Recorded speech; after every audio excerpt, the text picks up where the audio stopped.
Hi! It's me, Riren, and Master Mikey. Akin na yan. Ulit nga, ulit. Another day, another vlog. It's me again, Liren. Before we start our Bento Baon, shout out corner! Shout out nga pala sa walang sawang nanonood ng vlog namin. Ginagana tuloy akong mag-voice over. Si Mami Lovely Joy, si Tita Marlet, si Mami Erica, si Kuya Cloud, at si Boss Nox, at si Tito Boboy. Merry Christmas po! Char! Okay, go, go, go! Fight, fight, fight!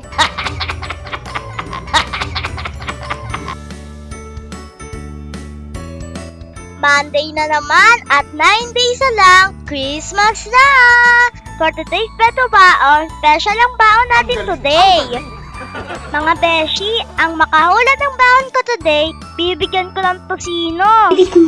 At kay ate naman, chicken nuggets. Kayo guys, pag nagluluto ba kayo ng tosino, pinapakuluan nyo muna? Ang sarap! Aba, overload pala yung baon natin today ah.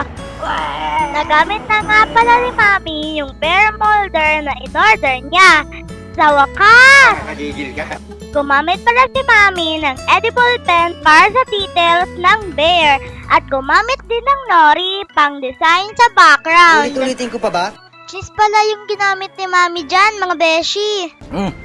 Ang kasama Ay, pala sarap! sa baon namin today ay tosino, hotdog, and egg for my baon. Kay ate, chicken nuggets, hotdog, and egg. For fruits, strawberry, and for dessert, cupcake and gummies. For drinks, Nutribus. Ayan, nilalagay na ni Mami yung baon namin. Tara, panoorin natin mga beshi. Excellent! Malapit na nga pala yung Christmas party namin. Excited na ako. At the same time, wala mo ng bento baon. Sa pasukan na lang ulit.